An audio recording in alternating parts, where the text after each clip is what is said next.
Okay, so you don't see irrelevant things. That's most things. You do see things that move you forward, and you do see things that get in your way. And in the class of things that get in your way are indeterminate occurrences, novel or anomalous occurrences. And almost everything that gets in your way is in some sense a novel occurrence, because you usually structure your behavior so that you don't go anywhere where something wildly anomalous is likely to occur.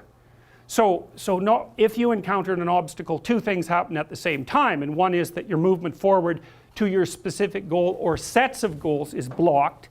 But the second thing that happens is you're faced with a mystery, and the mystery is this thing wasn't supposed to exist, but it does exist.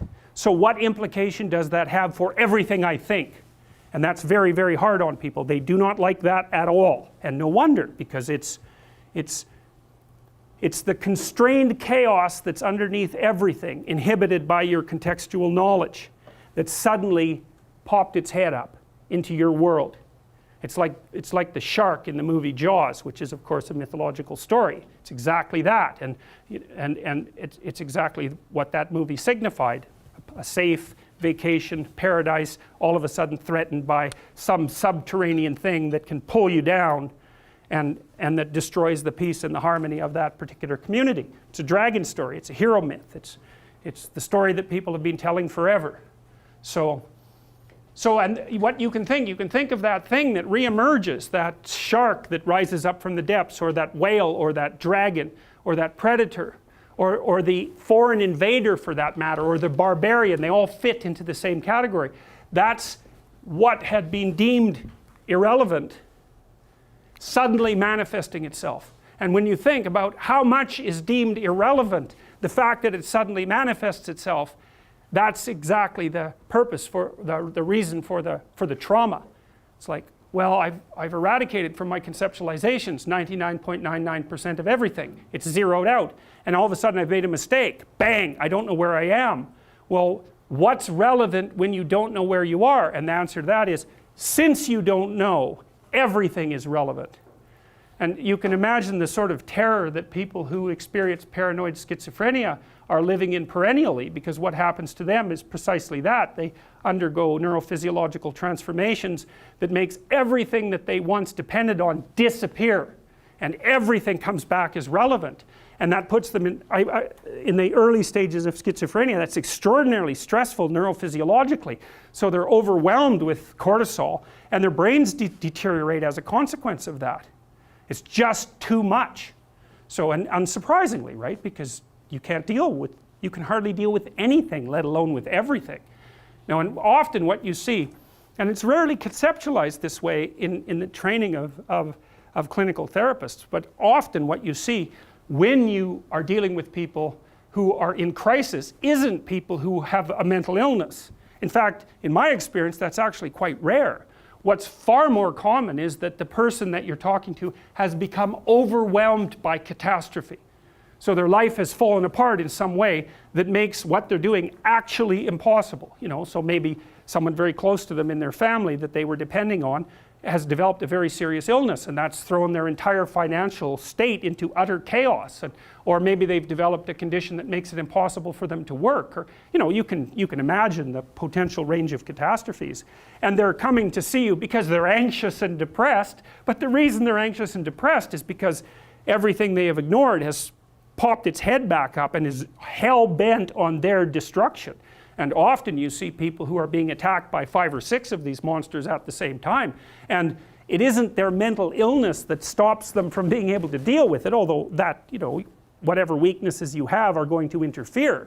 It's the fact that what they're facing is no damn joke, and if you were facing it, you'd feel exactly the same way. So then you're trying to come up with practical solutions to these tremendously complex problems. And that's well, it's extraordinarily difficult, generally speaking. People often don't come to a therapist until they've exhausted their entire range of resources. They cannot figure out what to do. And so, in a situation like that, you can administer antidepressants, and maybe that'll help the person increase their stress resistance. But and it may be that because they're depressed and have been brought down, that they are in fact exaggerating the danger of some of the smaller monsters that are after them. but making the person more stress resilient doesn't give them, for example, a new job, and it certainly doesn't bring back the person they've been living with for 2 years who has a degenerating neurological disease or some form of cancer. Like, these things are major. You know, I often see people who, well, they're in a relationship, maybe they're rather isolated, older people.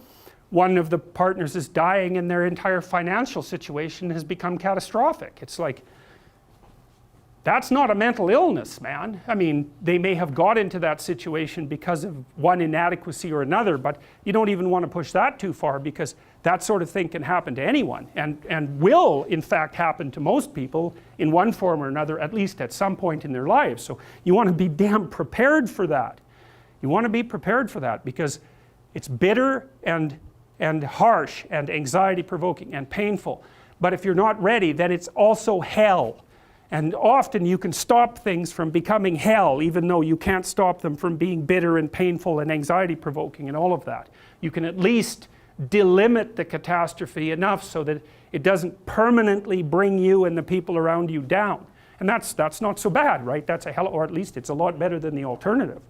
So this is the problem, you know. Things object, things are obstacles. Well, how big is the obstacle? It's the same question as how big is the predator that's lurking outside the door of our cave. It's exactly the same problem, except conceptualized abstractly, and I would say exactly the same systems that your distant ancestors used to conceptualize the lurking predator are the systems that are activated now when you encounter the re-emergence of all the monsters that you've ignored. It's the same neurological platform. You think, well, how could it be otherwise? Because evolution is a conservative process. Everything about you is built on ancient foundations, right? Very little new, certainly very little radically new comes into existence. It's mostly tinkering with structures that have been around forever, like your body plan, for example. That's unbelievably old. I mean, you share that with lizards, roughly speaking. So it's incredibly ancient.